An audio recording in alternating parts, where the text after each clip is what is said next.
Diangui. C'est une vallée qui fait 376 hectares et une digue d'un peu plus de 4 km. Donc c'est une digue qui devait être réalisée de façon, qui avait été d'abord réalisée de façon manuelle. Vous voyez un peu à côté une vestige de digue, donc elle a presque pratiquement disparu. Et donc on s'est rendu compte qu'en fait il valait mieux donc faire un investissement avec une réalisation plutôt à l'engin. Donc c'est cette digue qui est en cours de réalisation.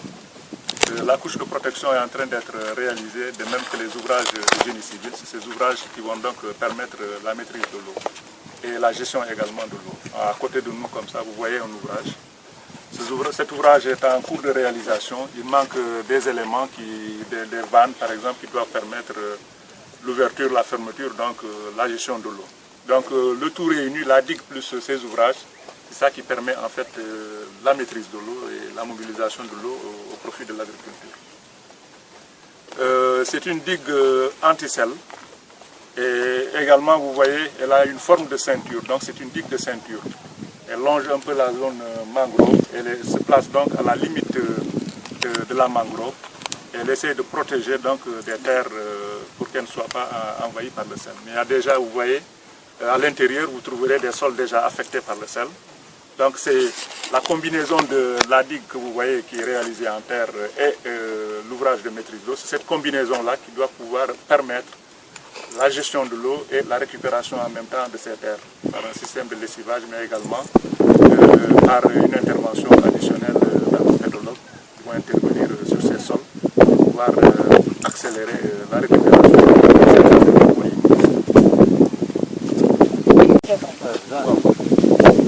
Je disais que je suis le président du CELSOL, le cadre de la communauté de Tchertcha. Donc, depuis longtemps, comme le directeur l'a si bien dit, dans l'ensemble des 4 villages de la communauté, nous, on faisait la digue avec nos matériaux, les kajans et tout ça. Et c'est un travail qui était tellement pénible. Et à chaque fois que nous, on fait monter la digue à partir du matériel, 2 ans après, on se rend compte que ça commence à s'affaisser. Alors, les populations nous ont dit qu'il faut que vous poursuivez, vous faites des demandes au niveau des bailleurs pour qu'on ait une digue un peu plus solide avec engin lourd pour qu'on évite à chaque fois de reprendre, de remonter, alors tout ça c'est pénible. Alors c'est ainsi que nous avons poursuivi, moi personnellement et mon responsable de suivi et évaluation. On a toujours intervenu et même à chaque fois qu'ils venaient quand ils étaient à Tchertcha, on allait très souvent le trouver. À chaque fois qu'on entend qu'il doit venir ici, on fait tout pour le rencontrer. Même si il y a des demandes qui sont déjà là. On le fait parce que vraiment les gens en ont vraiment marre à chaque fois de travailler avec manuellement et que chaque fois on le fait. 2 ans après, ça s'affaisse.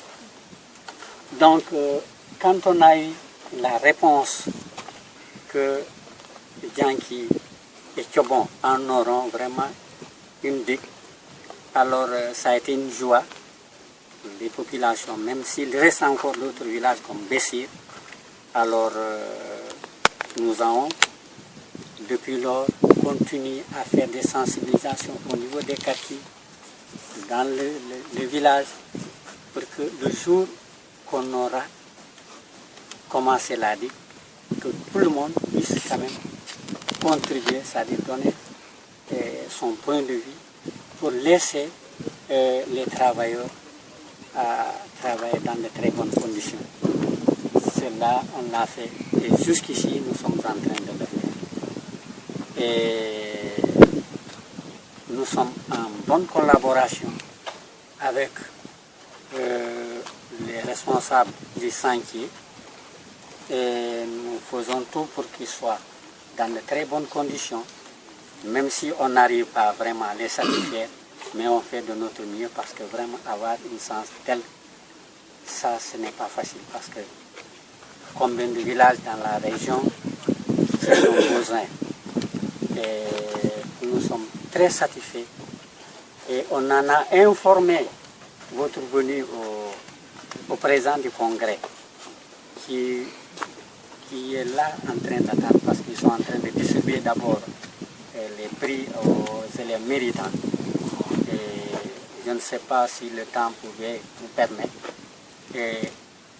qu'on arrive là-bas de dire bonjour parce que hier je leur ai rappelé que la mission va arriver. Mon visière là, c'est une ceinture.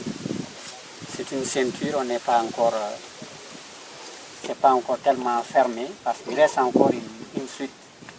Et notre grande bataille, que les villages comme Bessir puissent aussi en bénéficier parce que nous souffrons tous des deux situations de l'avancée du sel. Alors, beaucoup de terres de là à Bessir sont vraiment affectées par le sel. C'est une situation vraiment très alarmante. Donc, nous ne pouvons pas vraiment dire beaucoup de choses sans pour autant remercier les bailleurs, les directeurs qui est là et les personnels. Moi, personnellement, très souvent, quand j'arrive à Ziguinchor, je fais tout pour faire mon saut, pour leur dire où en êtes-vous. Et en tant que responsable et même producteur, j'ai reçu aussi un appui, parce que j'ai un bloc maraîcher aussi. Et je suis un agriculteur qui est en train aussi de faire beaucoup de choses. Alors j'ai reçu un financement. Ça nous permet aussi vraiment de faire beaucoup de choses. On fait du maraîchage, on fait de l'arboriculture. Et présentement, nous avons commencé parce que moi j'avais une panne. Ça fait plus de 10 ans, j'avais un forage après ma formation. Parce que j'ai fait ma formation au centre de formation agricole de Niani. Après 3 ans, je suis revenu. Alors j'ai été installé dans ce village. Et depuis lors, je suis en train de parcourir, chercher à ce que la jeunesse, les populations de mon village, de ma communauté, puissent quand même bénéficier les mêmes retombées que moi j'ai. Et même les autres villages comme Kanyobo, qui n'est pas dans ma communauté, ils viennent me voir pour que nous, on leur aide à aller trouver un financement. Nous nous sommes dit que comme c'est des gens qui demandent, on est allé, on a déjà avoir été visiter certains projets que Padeka est en train de faire. Donc vraiment, je ne peux vraiment, je ne peux pas trouver le mot qu'il faut, sincèrement, et c'est vraiment satisfaction pour la population de Yanki, parce que vraiment, déjà, presque un seul village, n'a pas encore bénéficié, même si ici, c'est pas encore achevé parce qu'il reste une autre facture. Et Djomon, c'est pas encore terminé aussi, mais c'est vraiment satisfaction.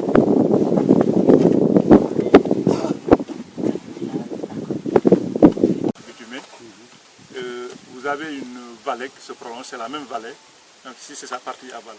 Et donc cette partie amont faisait partie du programme.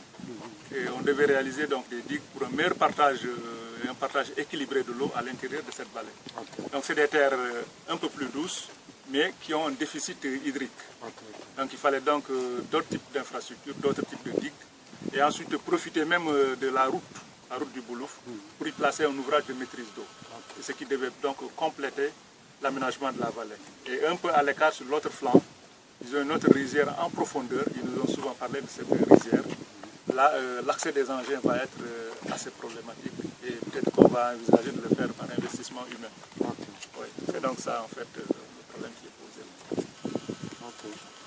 Et on dit avec beaucoup de satisfaction les encouragements et puis surtout les remerciements à l'endroit de notre institution et à l'endroit du PADERCA.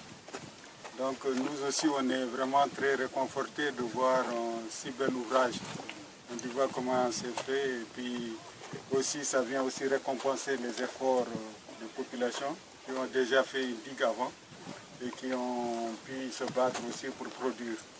Donc cet ouvrage vient comme j'ai dit, en appui à ce qu'ils ont déjà commencé. Bon, ce qui est important maintenant, c'est comme ils l'ont dit, ils ont déjà reçu une formation en ce qui concerne l'entretien de l'ouvrage pour éviter de retomber sur les difficultés antérieures, bien sûr que comprendre les dispositions pour gérer l'ouvrage. Et donc, comme le PADERCA est là pour les accompagner, pour qu'on puisse avoir la durabilité au niveau des investissements, et également les accompagner à mieux produire plus qu'ils ne le faisaient par le passé. Donc on est vraiment très content de cette visite et on vous exhorte à redoubler d'efforts. On sait que vous aviez déjà fait beaucoup d'efforts. Et je pense que pour la digue c'est plus simple maintenant. Mais au niveau de la mise en valeur, il y a encore beaucoup d'efforts à faire. Et merci de votre accueil. C'est un matériau qui est du polyester. Donc le sel n'a pas d'effet réel sur ce matériau. Et donc c'est ce matériau, ces portes qui vont être ouvertes, fermées, et c'est ainsi que l'eau va être gérée au profit du développement de l'agriculture. Donc au fur et à mesure qu'on a besoin d'eau, on ferme.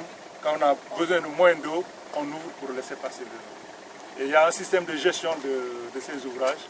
C'est à cela que faisaient allusion les bénéficiaires en disant qu'ils ont suivi une formation de 3 jours pour la gestion, l'entretien et la maintenance. Donc la gestion, elle va porter sur ces ouvrages. L'entretien, elle portera également sur ces ouvrages, mais également sur la digue elle-même. Voilà, donc c'est ce que je voulais apporter comme précision supplémentaire.